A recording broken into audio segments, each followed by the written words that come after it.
ফ্রাইডেতে সময়টা এত কম থাকে যে আসলে বুঝি না যে কোথায় ঘুরে আসবো বাচ্চাকে নিয়ে। আর এমন কোথাও যাওয়া দরকার যেখানে বাচ্চার সাথে সাথে আমাদের একটু রিফ্রেশমেন্ট হয়। তো আজকে চলে আসলাম ঢাকার মধ্যেই।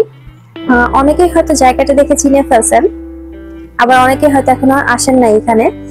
তো আমরা আসলে ঈদের সময় একবার এসেছিলাম, তো এত ভিড় ছিল, তো আমরা আসলে ঘুরে চলে গেছি, আর কোনো রাইডে উঠতে পারিনি। তো আজকে আমরা আবার আসলাম। তো চলুন শুরু করা যাক আজকের ব্লগটা। আসসালামু আলাইকুম, কেমন আছেন সবাই? আশা করছি সবাই ভালো আছেন। আল্লাহর রহমতে আমরাও সবাই ভালো আছি। তো ইতিমধ্যে অনেকেই আমার ব্লগ ভিডিও, তারপরে এমনিতে ইউটিউব এবং ফেসবুকে দেখছেন। তো আমি আসলে বলবো সবাইকে কমেন্টস করতে, ভালো লাগলেও কমেন্টস করবেন, খারাপ লাগলেও কমেন্টস করবেন।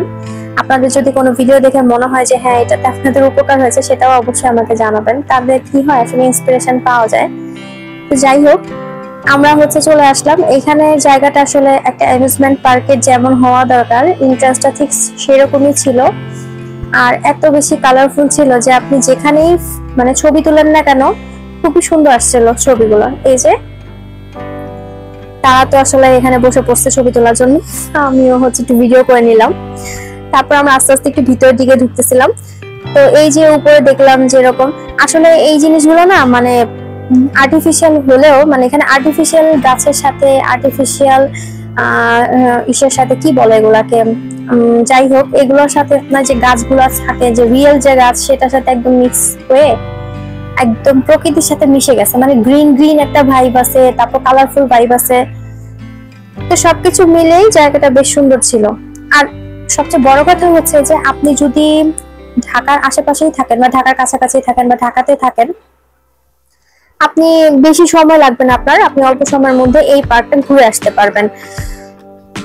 এই যে দেখতে পাচ্ছেন বেশ মানে গ্রিনিশ আছে। তারপরে এটার আরেকটা পজিটিভ পার্ট হচ্ছে যে আমি কোনো এরকম অ্যামিউজমেন্ট পার্ক গুলাতে গেলে সাথে আমি ইসের অপশনটা পাই না, মানে এটা কি বলে একটা লেকের অপশন যে থাকে। তো এখানে একটা লেকও আছে।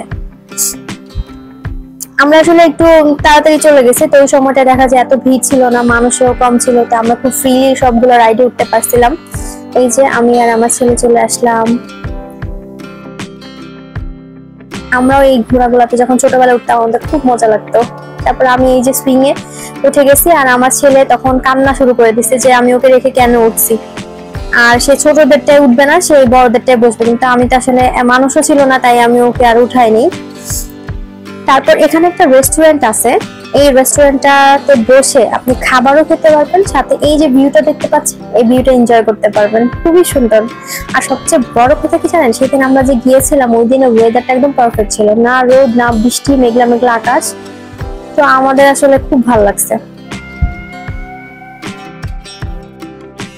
মানে চোখ জুড়ানোর মতন একটা জায়গা, এবং এত বাতাস ছিল, খুবই ভালো লাগছে। আসলে ঢাকার ভিতরে এই ধরনের জায়গা চিন্তা করাই যায় না, যে একটু বসবো এখানে, একটু খোলা বাতাস থাকবে, এগুলো আসলে চিন্তাই করা যায় না। তো এখানে এসে খুব ভালো লাগছে। তারপরে যেখান থেকে আমরা দেখছিলাম যে ওখান থেকে বোটে উঠতে হবে, কিন্তু এর মাঝখানে আমাদের একটু কিছু খাওয়া দরকার ছিল, তো আমরা একটু স্মুদি নিয়ে নিয়েছিলাম। কারণ কি গরমের সময় থাকলে দেখা যায় রোদ না থাকলেও বৃষ্টি বৃষ্টি ভাব থাকলেও আপনারটা কেমন যেন একটা ভ্যাপসা একটা গরম থাকে, তো ওইটার কারণে না মানে খুব খারাপ লাগে। তো এই সময় দেখা যায় একটু ঠান্ডা কিছু আসলে লাগে, আমরা বসে একটু খেয়ে নিলাম। এখানকার খাবারের প্রাইসটা আসলে মোটামুটি আমি বলবো যে ভালোই, আসলে প্রাইসটা ভালোই। আর আমরা লাঞ্চ করে বের হয়েছিলাম, তো তাই আমাদের খুব একটা খাওয়ার ক্রেভিংস ছিল না। তো এই যে এই চেরি গাছগুলো, মানে এগুলো আর্টিফিশিয়াল হলো, মানে এগুলো দেখতে এত ভালো লাগতেছিল। তারপর এটা ওই যে রেস্টুরেন্টটা, সেইটারই আউটসাইড থেকে দেখালাম ভিউটা। তারপরে এখানে এই যে বোটে যে উঠবো, আমার ছেলেকে নিয়ে আমি উঠতে ভয় পাচ্ছিলাম, তো ফাইনাল লাস্টে গিয়ে আর আমি উঠিই নাই, এমনি ভালো লাগছিল ঘোরাঘুরি করতে। তারপর আমরা একটু ট্রেনে উঠলাম, তো ওখান থেকে উঠার পরে দেখি কি যে এখানে ওয়াটারল্যান্ডও আছে, তো চাইলে কেউ এখানে ওয়াটারেও যেতে পারবেন।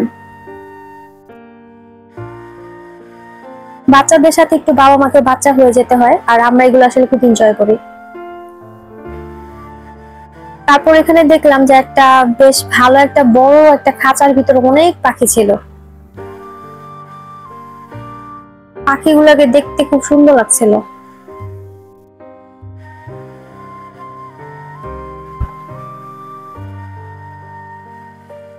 পার্কটা আসলে এমনিতে অনেক বেশি নিট অ্যান্ড ক্লিন আর সাজানো গোছানো।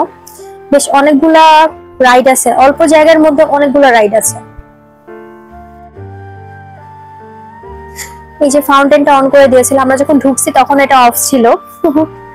তারপরে এই যে বিশেষ আকর্ষণ স্নোফল, মানে এটা শুরু হয়েছিল 6টার দিকে। মানে এটার জন্য মানুষ এত অস্থির ছিল, আমরা নিজেরাও ভাবতেছিলাম যে এটা কি, এটাতে কি হয়। তো দেখলাম আসলে বিশাল বড় দুইটা ইয়ে দিয়ে এখানে সব ফোম গুলা দিচ্ছিল, মানে এটাকে স্নোফলই বলে। তো এটা আমরা খুব এনজয় করছি, আমাদের খুব ভালো লাগতেছিল এটা দেখতে। আর চেরি গাছের উপরে মানে ফোম গুলো যখন পড়তেছিল, মানে মনে হচ্ছিল আসলেই সত্যিকারের স্নো পড়তেছে। এটা হচ্ছে এই পার্কের একটা বিশেষ আকর্ষণ।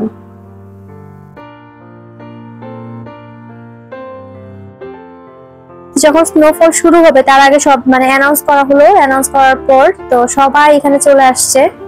তো পার্কে যারা যারা ছিল সবাই খুব এনজয় করতেছিল। আর বেশ অনেকক্ষণ সময় নিয়ে কিন্তু স্নোফলটা হয়েছে, আমি ভাবছি যে হয়তো অল্প কিছু সময়ের জন্য দিবে, তো না, দেখলাম যে অনেকক্ষণ। তারপর চলে যাচ্ছি আরো একটা বিশেষ আকর্ষণে, চলে আসছি আমরা ডাইনোসরের পুরো এরিয়াতে। মানে ডাইনোসর আসবে আসবে, আমরা তো অপেক্ষা আছে। আমার ছেলে বলতেছে আমি ডাইনোসর কিনবো। আমি ভাবতেছি ও মাই গড, যে আমি যদি ডাইনোসর এটা কিনে বাসায় নিয়ে যাই আর বাচ্চা যদি এই ধরনের বায়না করে তাহলে কেমনে হবে। এনিওয়েজ, যাই হোক, ওর বলা ওই পর্যন্তই শেষ। তারপরে সেও বুঝতে পারছে যে এই ডাইনোকে বাসায় নেওয়া যাবে না। তারপরে ডাইনো শো দেখার পর আমরা আরো কিছুক্ষণ সময় ছিলাম। তো সন্ধ্যার পরে এই লাইটস গুলো অন করে দিছে, এগুলো দেখতে খুব ভালো লাগতেছিল। মানে এই পার্কটা আমি যদি এক কথায় বলি তাহলে আপনারা এখানে খুব ভালো একটা সময় কাটাতে পারবেন, অনেকগুলো রাইডে উঠতে পারবেন, আর চাইলে কেউ খাবারও খেতে পারবেন। তারপরে আপনারা বোটে উঠতে পারবেন, আর এখানে ডাইনোসর শোটা এনজয় করতে পারবেন বাচ্চাদেরকে নিয়ে। তারপর সন্ধ্যার পরেও এরকম মানে আরো বেশি লাইটস গুলো যখন অন হয়ে যায়, কালারফুল থাকে অনেক বেশি, ঘুরে টুরে অল্প সময়ের মধ্যে চলে আসতে পারবেন। তো কেমন লাগলো আজকের ব্লগটা অবশ্যই জানাবেন, ভালো লাগলে অবশ্যই লাইক করবেন, কমেন্টস করবেন, শেয়ার করবেন। আর যারা এখনো সাবস্ক্রাইব করেননি আমার চ্যানেলটা সাবস্ক্রাইব করতে পারেন। তো সবাই ভালো থাকবেন, আজকের মতন এতটুকুই। আল্লাহ হাফেজ।